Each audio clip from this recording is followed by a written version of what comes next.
الرحمن الرحیم الحمدللہ وکفا وسلام علی عبادہ الذین اصطفیٰ خصوصاً علی سید الرسل وخاتم الانبیاء اما بعد فقد قال اللہ تبارک و تعالی کما ورد فی سورۃ الحجر الف لام میم را۔ یہ آیتیں ہیں کتاب الہی کی اور روشن قرآن کی۔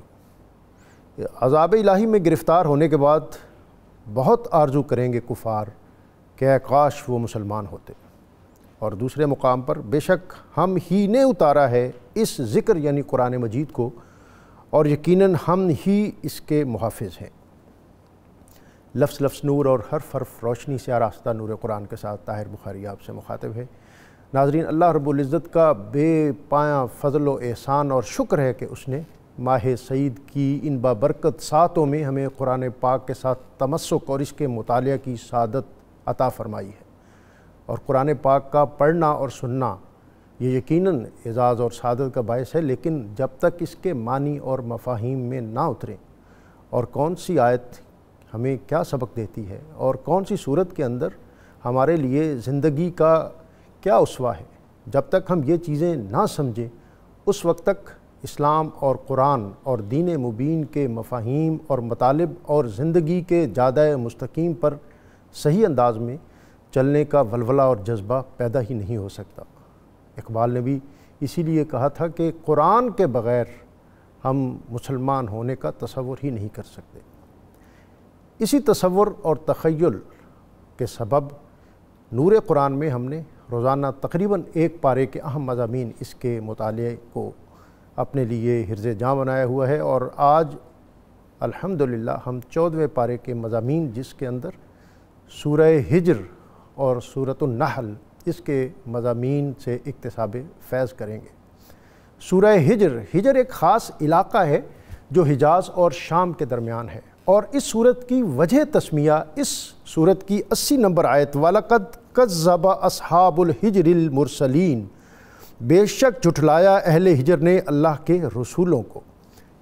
ہجر سے مراد قوم سمود ہے، اور حضرت صالح علیہ السلام ان کی طرف اترے۔ یہ بڑے صاحب فن تھے اور پہاڑوں کو چیرتے ہوئے اور ان کے درمیان اپنے گھر تعمیر کرتے اور اپنے آپ کو بڑے صاحب فکر و فن سمجھتے۔ حضرت ابن عمر کہتے ہیں کہ نبی اکرم رسول محتشم صلی اللہ علیہ وآلہ وسلم کے ساتھ ہم جب غزوہ تبوک کے موقع پر شام کی طرف جا رہے تھے تو اس علاقے سے گزرے۔ ہم نے وہاں کے کنوؤں سے پانی بھرا اور اونٹوں کو پانی پلایا اور پانی سے آٹا گوندا۔ نبی اکرم رسول محتشم صلی اللہ علیہ وآلہ وسلم نے جب یہ دیکھا تو آپ نے اس پانی کو ضائع کر دینے کا حکم فرمایا، اور ان کنوؤں سے گوندا جانے والا آٹا آپ نے جانوروں کے آگے ڈال دینے کا حکم دیا، اور فرمایا اس کنویں سے پانی لو جس کنویں کی نسبت حضرت صالح علیہ السلام کے ساتھ ہے۔ اور ہمارے مفسرین اور محدثین اس سے اس امر کا بھی استنباط کرتے ہیں کہ وہ خطے اور وہ قریے اور وہ علاقے جہاں کسی موقع پر اللہ کا عذاب نازل ہوا، ان میں اگر تم داخل ہو تو تمہارے اوپر ایک لرزے کی کیفیت طاری ہونی چاہیے، اور ان مقامات سے بچنا چاہیے، اور وہ مقامات جن کی نسبتیں اللہ کے اولیاء، انبیاء اور صوفیاء کی طرف ہوں، ان سے تمسک کرنا، ان سے توسل کرنا اور ان سے اکتساب کرنا یہ برکت اور خیر کا باعث ہے۔ نبی اکرم رسول محتشم صلی اللہ علیہ وسلم نے اس بستی سے تیزی سے آگے بڑھنے کا حکم فرمایا۔ سورہ ہجر یہ ابتدائی سالوں کی صورت ہے، ہجرت سے قبل اور اعلان نبوت۔ یہ مکی صورت ہے، اور مکی صورت کے ابتدائی سال جس کے اندر صورتوں کے اندر موضوعات کے اندر بہت تیزی ہے، اور اس کا آپ اندازہ اس امر سے لگا سکتے ہیں کہ سورہ ہجر سے قبل سورہ رعد اور سورہ ابراہیم، سورہ رعد کے 6 رکوع ہیں اور اس کے اندر 43 آیات ہیں، اور 7 آیات فی رکوع بنتی ہیں۔ اسی طرح ابراہیم اس کے اندر 7 رکوع ہیں اور 52 آیات ہیں، یہ تقریباً 7.5۔ اور ہجر کے اندر 6 رکوع ہیں اور 99 آیات بنتی ہیں۔ چھوٹی بحر ہے، چھوٹی ردیف ہے، لیکن مضامین کے اندر اس قدر تیزی ہے اور بہاؤ اس قدر تیز ہے، اور مضامین اس قدر مضبوط اور مؤثر پیرایا رکھتے ہیں کہ انسان سنے اور اس پر لرزہ طاری ہو جاتا ہے۔ بالکل اسی طرح جس طرح پہاڑی کے اوپر سے جب ندی نیچے کی طرف آتی ہے تو اس کا پاٹ قدرے کم ہوتا ہے لیکن اس کے بہاؤ کے اندر بہت زیادہ تیزی ہوتی ہے۔ سورہ حجر اس کے مضامین مکی دور کے جو مضامین ہیں انہی کا اس کے اندر ایک خوبصورت نقشہ ہے کہ جس میں نبی اکرم رسول محتشم صلی اللہ علیہ وآلہ وسلم ان کے غلاموں کے لیے بشارتیں ہیں، جنت کے نقشے ہیں، اور وہ لوگ جنہوں نے استہزاء کیا اور جنہوں نے قرآن کریم کی آیات کا مذاق اڑایا ان کے لیے اس میں وعید ہے۔ اور پھر مشرکین مکہ کا وہی روایتی طرز عمل اور ڈٹائی جو اس امر کے ہمیشہ متقاضی رہے کہ آپ کوئی ایسا معجزہ دکھائیں کہ جس کے سبب ہم یہ باور کر لیں کہ آپ واقعتاً اللہ کے نبی اور اللہ کے رسول ہیں۔ اور اس کے جواب میں اللہ رب العزت نے اس صورت میں ارشاد فرمایا کہ اگر ہم ان کے لیے آسمانوں کے دروازے کھول دیں اور ان کو آسمانوں کے اوپر جانے کا اندیا یا اجازت دے دیں اور وہ یہ مرحلہ طے بھی کر لیں تو پھر بھی یہ آپ پر ایمان نہیں لائیں گے۔ اور دوسری طرف یہ بھی فرما دیا کہ اگر یہ معجزہ دیکھ کر بھی ایمان نہ لائے تو پھر ہم ان کو نیست و نابود اور تہس نہس کر دیں گے۔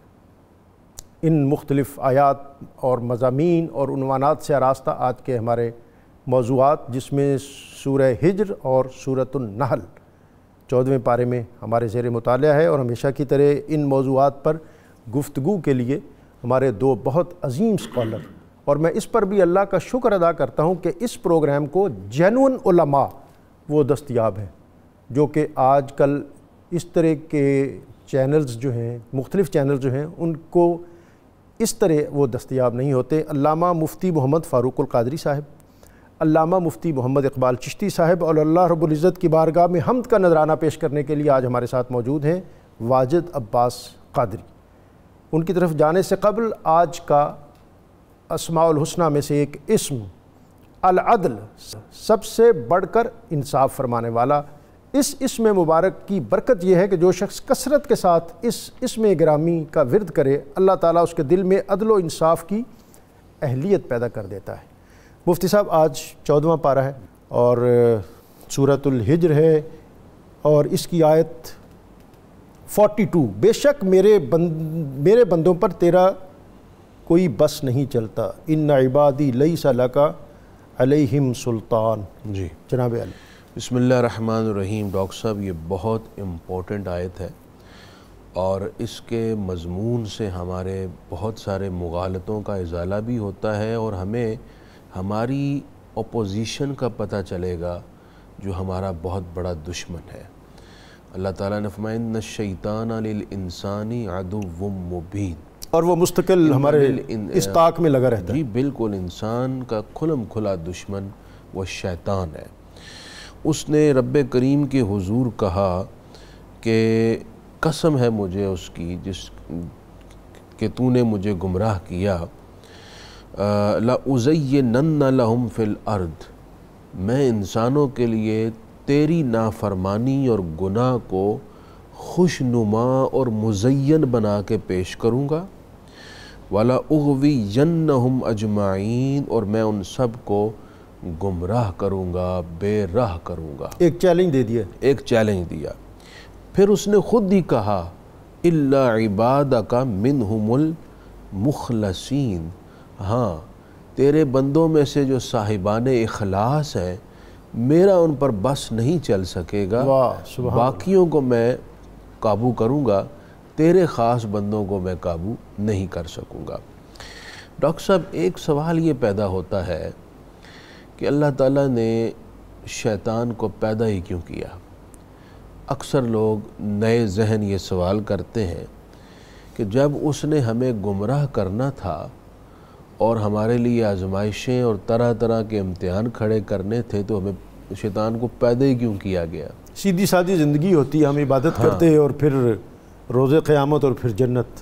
ڈاکٹر صاحب بات یہ ہے، جس طرح ایک طاقتور پہلوان کی طاقت کا علم اس وقت ہوتا ہے جب وہ مد مقابل پہلوان کے سامنے کھڑا ہو اور اکھاڑے میں اتر کر اس کو چت لٹاتا ہے۔ ایک فوج کی طاقت کا اس وقت علم ہوتا ہے جب اس کا مد مقابل مضبوط ہو اور اس سے لڑ کر وہ اپنی توانائی کا اظہار کرتی ہے۔ اسی طرح اللہ تعالیٰ نے انسان کو جسم اور اس کے اندر ایک طاقت دی ہے جسے ہم روح کہتے ہیں۔ اس طاقت کا علم ہی اس وقت ہوتا ہے جب اس کے سامنے کوئی اپوزیشن بھی ہو۔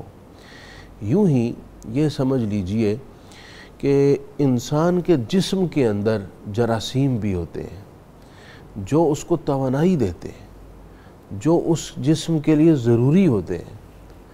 اسی طرح اللہ تعالیٰ نے ہماری روح کی طاقت کے سامنے یہ جو شیطان ہے اس کو جراثیم کے طور پر رکھا ہے، جس سے ہماری روح کی طاقت کا اظہار ہوتا ہے اور روح دفاع کر کر کے مزید طاقتور ہوتی چلی جاتی ہے۔ یعنی یہ آویزش جو ہے یہ مومن کے لیے بلندی درجات کا باعث بنتی ہے۔ آپ وہ حدیث پاک آپ کے ذہن میں آئے گی کہ جب آپ جہاد سے واپس آ رہے تھے تو حضور نے فرمایا ہم جہاد اصغر سے جہاد اکبر کی طرف آ رہے ہیں۔ اللہ اکبر۔ عرض کی حضور اس سے بڑا بھی جہاد ہے؟ میں ہاں، نفس کے ساتھ جہاد اس سے بڑا جہاد، یعنی ہوائے نفس اور شیاطین کے وساوس اور اس کے ہتھ کنڈوں اور اس کے پلانز کے خلاف انسان اپنے اندر جو جنگ لڑتا ہے وہ اس سے بڑا جہاد ہے۔ اس سے انسان کی روح طاقتور ہوتی ہے اور وہی صاحبان اخلاص ہے جن پر شیطان کا زور نہیں ٹلتا۔ اب قرآن مجید نے خود دو مزید مقامات پر اس کی تشریح کی ہے۔ مثلا قرآن نے کہا ان الذین قالوا ربنا اللہ ثم استقاموا تتنزل علیہم الملائکہ، جو بندے صدق دل سے کہتے ہیں اللہ ہمارا معبود ہے، پھر ڈٹ جاتے ہیں اس پر، تو اب کیا ہوتا ہے؟ فرشتے اس شخص کی مدد کے لیے اترتے ہیں۔ سبحان اللہ۔ کہ تم غم نہ کرو، تم رنجیدہ نہ ہو، اب رب تمہارے ساتھ ہے، اب شیطان کی اپوزیشن اس شخص کو بے راہ روی کی طرف نہیں لا سکتی۔ یوں ہی قرآن مجید میں فرمایا اِنَّهُ لَيْسَ لَهُ سُلْطَانٌ عَلَى الَّذِينَ آمَنُوا وَعَلَى رَبِّهِمْ يَتَوَكَّلُونَ، وہ لوگ جو ایمان لائے شیطان ان پر غالب نہیں ہو سکتا، اور ان پر جو اللہ پر بھروسہ توکل رکھتے ہیں۔ انما سلطانہ علی الذین یتولونہ والذین ہم بہ مشرکون، شیطان کا زور تو ان پر چلتا ہے جو شیطان کو سرپرست بنا لیتے ہیں، جو شیطان کے ساتھ دوستی کر لیتے ہیں، جو اپنی خواہش شیطان کی خواہش بنا لیتے ہیں، شیطان کا زور ان پر چلتا ہے۔ معلوم کیا ہوا؟ معلوم یہ ہوا کہ شیطان کسی کو جبراً گمراہ نہیں کر سکتا۔ جو شخص شیطان کی بات اور اس کا وسوسہ سن کر اپنے ارادہ اور اختیار سے شیطان کی راہ پر چلتا ہے، شیطان اسے ہم گمراہ کرتا ہے، اور جو ڈٹ جاتا ہے، مثلا قرآن نے کہا ان المبذرین کانوا اخوان الشیاطین، کہ اسراف کرنے والے شیطان کے بھائی ہیں، یہ راستہ تھا اس کا۔ اس نے ایک سوچ ڈالی کہ یہاں پیسہ صرف کرو، اب وہ شخص تھوڑی دیر کے لیے رک جائے، سوچے کہ یہاں پیسہ صرف کرنا کیا اللہ اور اس کے رسول کی منشا اور حکم کے مطابق ہے؟ اگر وہ حکم کو فالو کرے شیطان شرمندہ ہو کر بھاگ جائے گا، اگر وہ یہ نہیں سوچے گا اور کہیں بھی کسی گناہ کے کام میں، کسی نافرمانی کے کام میں، کسی ناجائز کام میں، کسی فضول کام میں یا کسی جائز کام میں بھی جتنا ضرورت تھا اس سے بڑھ کر صرف کرتا رہا، تو پھر یہ وہ راستہ تھا جو شیطان کا راستہ ہے۔ یہ شیطان کا اغوا ہے جو اس نے کیا۔ مفتی صاحب 49 اور 50 نمبر آیت ہے، بتا دو میرے بندوں کو کہ میں بلا شبہ بہت بخشنے والا از حد رحم کرنے والا ہوں، اور یہ بھی بتا دو کہ میرا عذاب بھی بہت دردناک عذاب ہے۔ بسم اللہ الرحمن الرحیم۔ اللہ تبارک و تعالیٰ نے اپنے پیارے محبوب صلی اللہ علیہ وسلم کو ارشاد فرمایا کہ اے محبوب صلی اللہ علیہ وسلم آپ میرے بندوں کو میرے غفور و رحیم ہونے کا بھی بتا دیں اور میرے عذاب کا بھی بتا دیں۔ اصل میں نبی اکرم صلی اللہ علیہ وسلم نے اپنی امت کی تربیت فرمائی ہے کہ ایمان بین الخوف والرجا، امید اور ڈر کی درمیانی کیفیت کا نام ہے۔ نہ بندہ امید پہ اتنا آسرا لگا لے کہ اسے اللہ کا ڈر ہی نہ رہے، اور نہ خدا سے اتنا ڈرے کہ نہ امید ہو جائے۔ ان دونوں چیزوں کے درمیان ہے۔ تو نبی اکرم صلی اللہ علیہ وسلم نے اپنی امت کو بتا دیا کہ اپنے معاملات کو دیکھ کر اللہ سے ڈر کے زندگی گزارو اور اس کی رحمت کی امید رکھ کے اپنی زندگی گزارو۔ ہمارے ہاں آج کل جو صورتحال ہے ہوتا یہ ہے، ہم ہر چیز کو اللہ کے کرم پہ چھوڑ دیتے ہیں، کوئی مسئلہ نہیں، دیکھا جائے گا اللہ کا کرم ہوگا۔ ہم پابند ہیں قرآن و سنت کی تعلیمات کے۔ ہم اپنی خواہشات کے مطابق اگر عشق اور زندگی کا گزارا کریں گے تو تباہی ہمارا مقدر بنے گی۔ رسول اللہ علیہ السلام نے فرمایا کہ اگر مومن کو پتہ چل جائے کہ اللہ کا عذاب کتنا سخت ہے تو یہ جنت کی امید رکھنا چھوڑ دے۔ اللہ اکبر۔ اور اگر کافر کو پتہ چل جائے کہ اللہ کی رحمت کتنا ہے تو وہ جنت سے نا امید ہونا چھوڑ دے۔ اس سے میرے پاک نبی صلی اللہ علیہ وسلم نے اپنی امت کو درس دیا کہ اس کے عذاب سے ڈرتے رہو اور اس کی رحمت کی امید رکھتے رہو۔ اور ڈاکٹر صاحب اس آیت کریمہ میں کتنا خوبصورت بات ہے، نبے عبادی، محبوب میرے بندوں کو بتا دیں۔ واہ کیا کہنا، رب جن بندوں کو اپنا بندہ کہہ رہا ہے، جو خدا کے بندے بن جاتے ہیں، پھر ان کو اللہ کی طرف سے مغفرت بھی ملتی ہے، رحمت بھی ملتی ہے۔ نبی اکرم صلی اللہ علیہ وسلم نے ایک بندے کو دیکھا، وہ بیت اللہ شریف کے پاس بیٹھا بار بار کہہ رہا تھا، یا اللہ تجھے بیت اللہ کا واسطہ مجھے معاف کر دے، بیت اللہ کا واسطہ مجھے معاف کر دے۔ نبی پاک علیہ السلام نے اپنے پاؤں مبارک کے انگوٹھے کے ساتھ اسے ٹھوکر لگائی، فرمایا بندہ خدا کیا کہہ رہا ہے؟ عرض کی یا رسول اللہ صلی اللہ علیہ وسلم، اللہ کو کہہ رہا ہوں تجھے بیت اللہ کا واسطہ مجھے معاف کر دے۔ تو میرے پاک نبی علیہ السلام نے فرمایا تو بیت اللہ کا واسطہ دیتا ہے تو اپنا واسطہ کیوں نہیں دیتا؟ واہ، یہ کیوں نہیں کہتا یا اللہ تو میرا رب ہے، میں تیرا بندہ ہوں، سبحان اللہ، تجھے اس تعلق کا واسطہ ہے، مجھے معاف کر دے۔ سبحان اللہ۔ اچھا، ہم اللہ کی بارگاہ میں حاضر ہوتے ہوئے کاش یہ سوچ لیں کہ ہمارا اس سے تعلق ہے، اس نے انسان کو خاص طریقے سے بنایا ہے، اپنے قدرت کے ہاتھوں سے سنوارا ہے، اپنا نائب بنایا ہے۔ جب بندہ اپنے رب کو اپنا رب سمجھ کے اس کی بارگاہ میں جھکتا ہے، اس کا مزہ ہی اور ہوتا ہے، اور اس سے سوال کرتا ہے، اس کا مزہ ہی اور ہوتا ہے۔ اور پھر اللہ تبارک و تعالیٰ کی رحمت کی امید رکھیں اور اس کے ساتھ ساتھ اس کے عذاب سے بھی ڈریں۔ ایک حدیث پاک عرض کر کے میں اپنی گفتگو کو سمیٹوں گا۔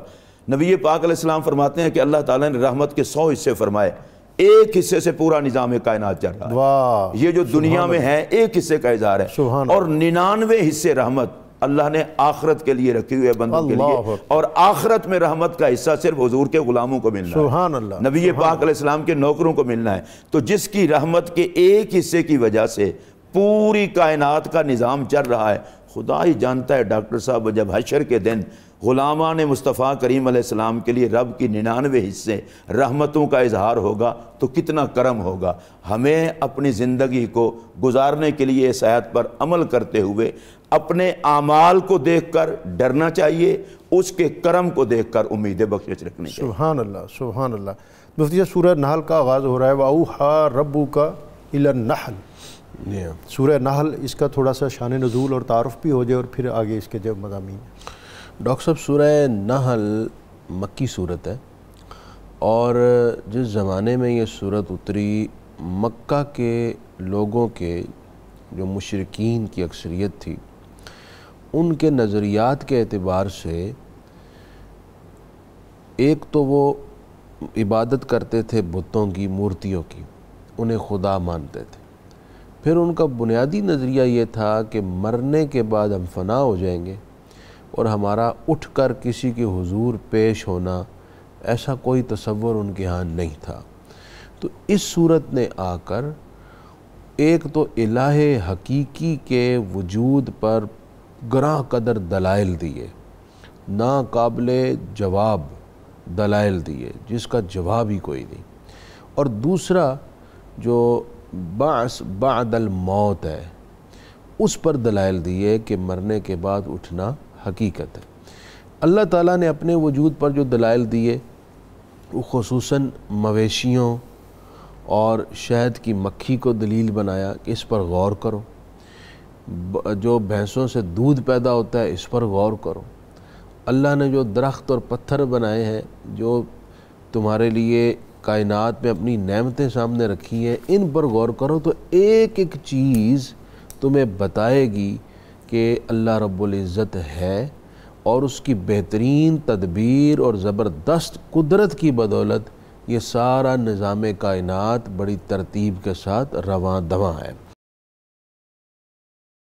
آیت 20 اور 21 معبودان باطلہ کا بطلان، ان ساری چیزوں کو آپ سمیٹ لیں گے میرا خیال ہے، اور تاکہ ہم اس کے بعد پھر بات کو آگے بڑھائیں۔ والذین یدعون من دون اللہ، وہ لوگ جو اللہ کے علاوہ اوروں کی عبادت کرتے ہیں۔ اس آیت کا انتخاب کا سبب یہ بھی تھا کہ بعض لوگ فکری بددیانتی کرتے ہوئے اس آیت کا مصداق اولیاء اور انبیاء کو بنا دیتے ہیں، لیکن یہاں پر جو جملہ مفسرین نے 14.25 صدیوں سے جو یدعون سے مراد لی ہے وہ یعبدون ہے، کہ وہ لوگ جو ما سوی اللہ کی عبادت کرتے ہیں، ان کی لا یخلقون شیئا، جو کسی چیز کو پیدا نہیں کر سکتے، وہ مورتیاں ہیں، یہ جو مٹی کے بنائے ہوئے بت ہیں، یہ تو کوئی شے پیدا نہیں کر سکتے، وہم یخلقون، اور وہ خود بنائے گئے ہیں، اپنے ہاتھوں سے انہوں نے تراش کر ان بتوں کو بنایا ہے، یہ بت تو خود کچھ کوئی شے پیدا نہیں کر سکتے، تو ان کی عبادت کرتے ہیں۔ بیسیکلی اس آیت کا شان نزول بھی یہی ہے کہ مشرکین کے فکری اور نظریاتی گمراہی کے ازالے کے لیے اتری۔ وہ یہ کہ یہ جو مشرکین مکہ تھے، یہ 3 چیزوں کا خاص طور پر ان کا نظریہ تھا۔ ایک یہ کہ بتوں کی عبادت کرتے تھے، انہیں ہی اپنا خالق، مالک اور پالنے والا مانتے تھے۔ دوسرا یہ کہ یہ سمجھتے تھے کہ یہی کل قیامت ہمارے سفارشی بھی ہوں گے۔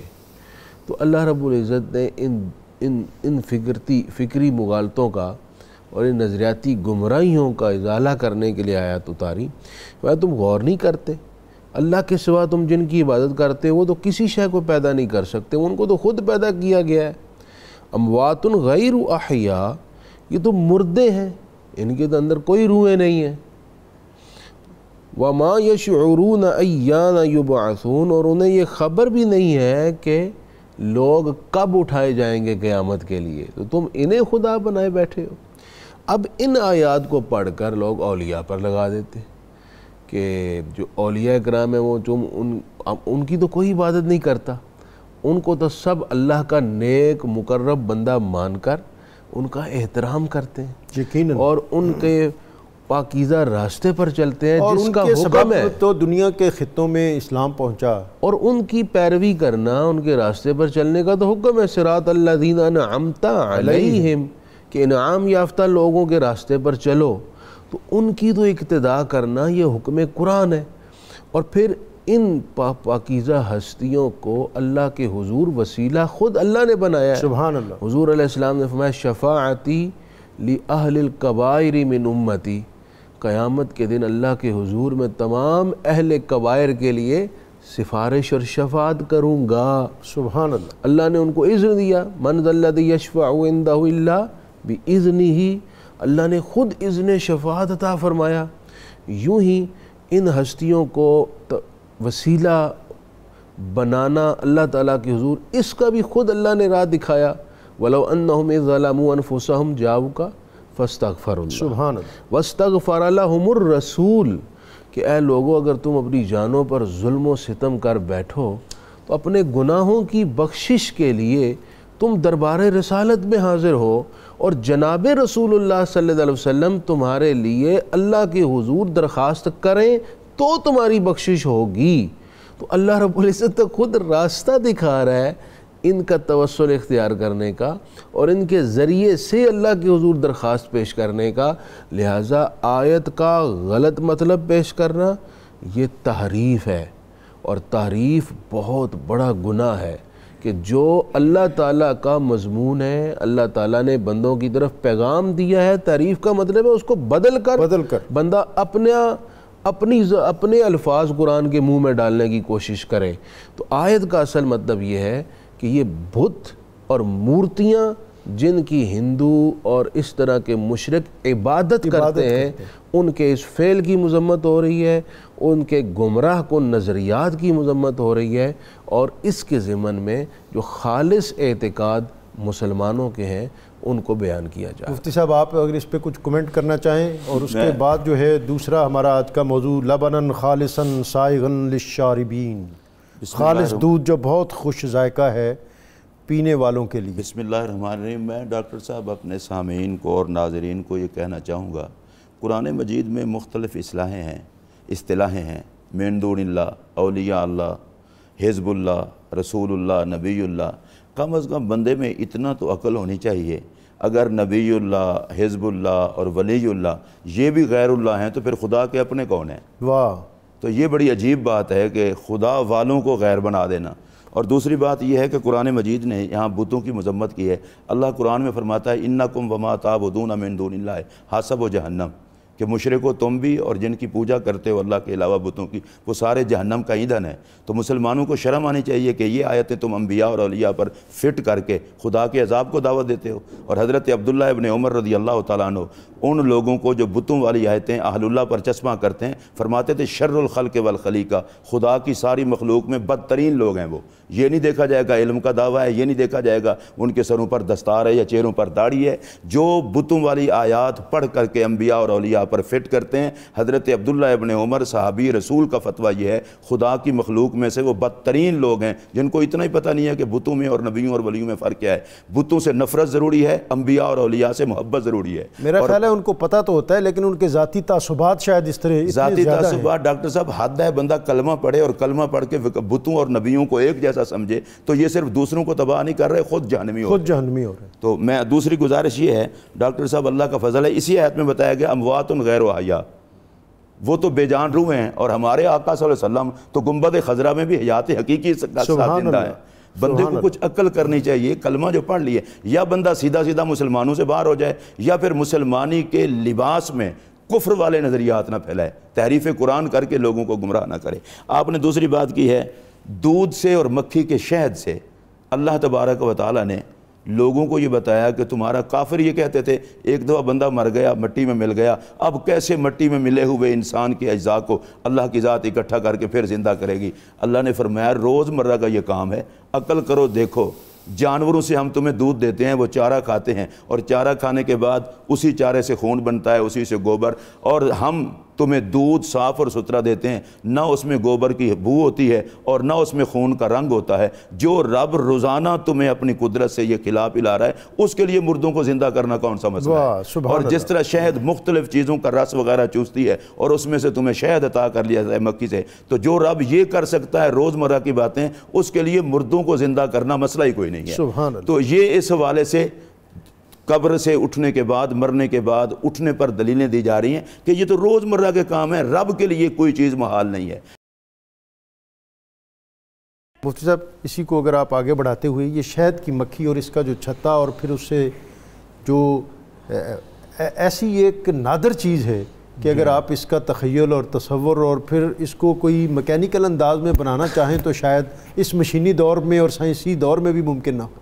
بڑی حیرت انگیز بات اللہ تعالیٰ کی قدرت ہے، شہد کی مکھی کا شہد بنانے کا پروسیس۔ اور اس میں ایک بات میں ایڈ کر دوں کہ یہ دونوں آیات جو ہیں اس میں اب خالص دودھ اور خالص شہد اس حوالے سے بھی اب ہمارے ہاں ملنے کے لیے بڑی مار کارروائی درکار ہے۔ بالکل صحیح فرمایا آپ۔ شہد آج کل خلوص مشکل ہے، اسی طرح خالص دودھ اور خالص شہد بھی اللہ کرم فرمائے۔ آمین۔ ڈاکٹر صاحب شہد کی مکھی اللہ تعالیٰ کی حیرت انگیز تخلیق ہے، اور پھر اس کا شہد بنانے کا پروسیس بھی بڑا ہی حیرت ناک ہے۔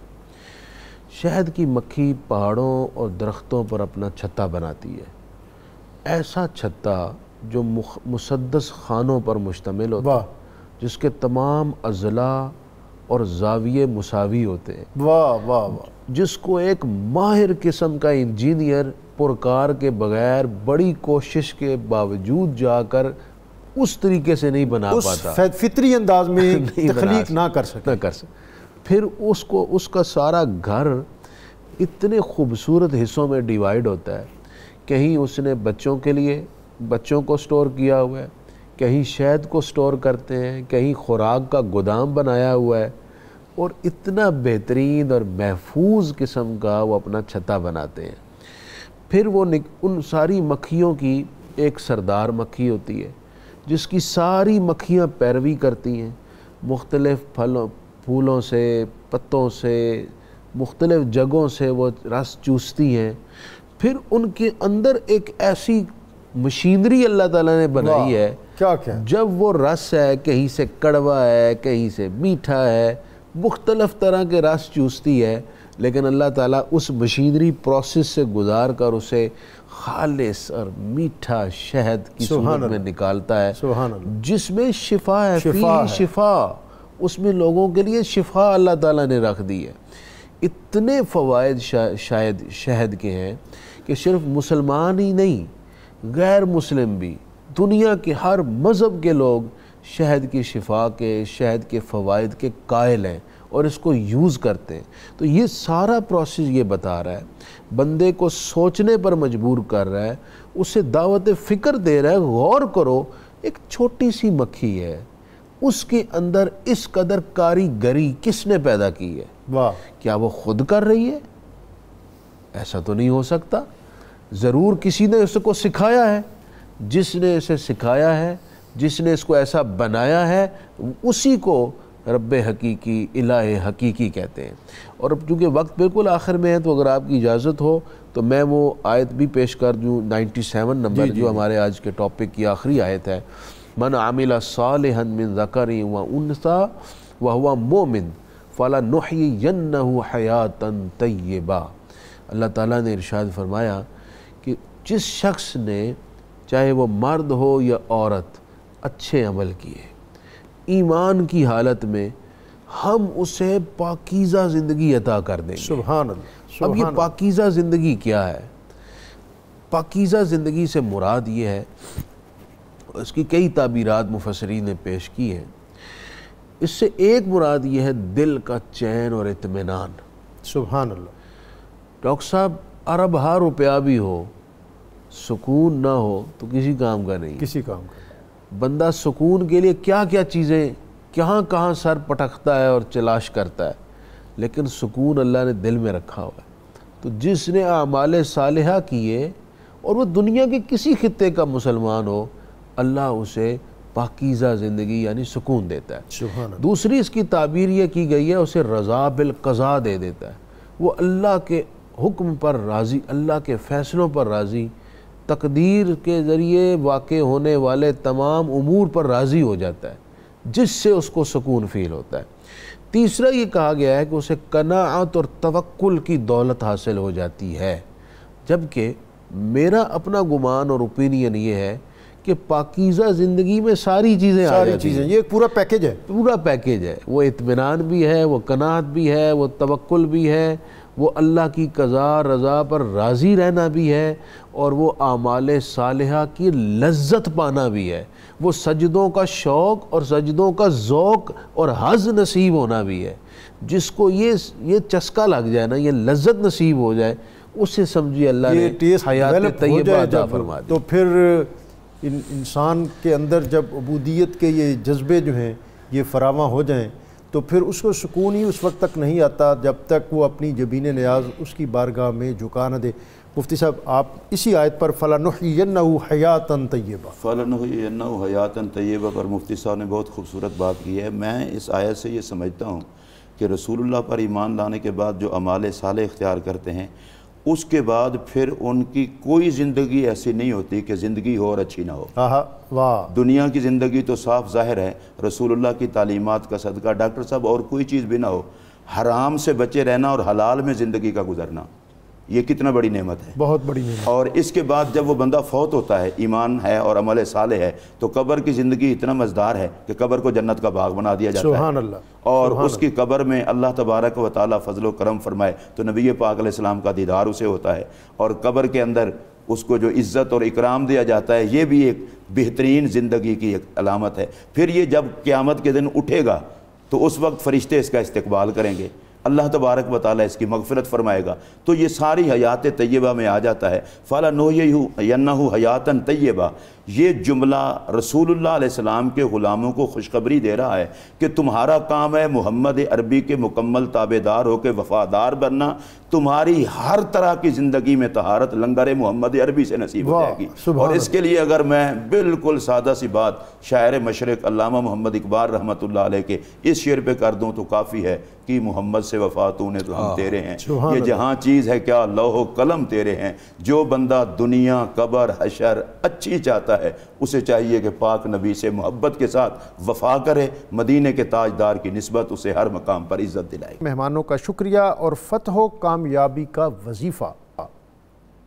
ہر میدان میں کامیابی کے لیے سورہ فتح کی ابتدائی 5 آیات نماز فجر اور نماز مغرب کے بعد 11 بار پڑھنے سے اللہ تعالیٰ کامیابی کے امکان اور اسباب پیدا فرما دیتا ہے۔ حمد باری تعالیٰ کے لیے واجب باس قادری۔ تیری حمد کیسے بیان کروں، تیری شان جل جلالہ، تیرا ذکر ورد زبان کروں، تیری شان جل جلالہ، اور تو رحیم ہے، تو کریم ہے، تیری ذات سب سے عظیم ہے، اور تو ہی حال دل سے ہے باخبر، تو خبیر ہے، تو علیم ہے، تجھے منزلوں کا نشان کروں، تیری شان جل جلالہ، تیری حمد کیسے بیان کروں، تیری شان جل جلالہ، اور ہے زمین سے لے کے فلک تلک، تیری عظمتوں کی نشانیاں، اور یہ چاند تارے یہ کہکشاں، تیری رفعتوں کی نشانیاں، تجھے اپنے دل پہ عزا کروں، تیری شان جل جلالہ، تیری حمد کیسے بیان کروں، تیری شان جل جلالہ، اور تو ہی بہار بر پہ محیط ہے، تو خلا میں ہے، تو ہوا میں ہے، اور تیری حکمرانی ہے چار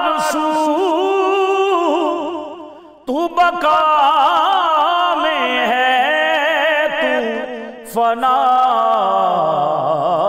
میں ہے، تیرے حکم پر صدا کروں، تیری شان جلا جلالہ، تیری حمد کیسے بیان کروں، تیری شان جلا جلالہ۔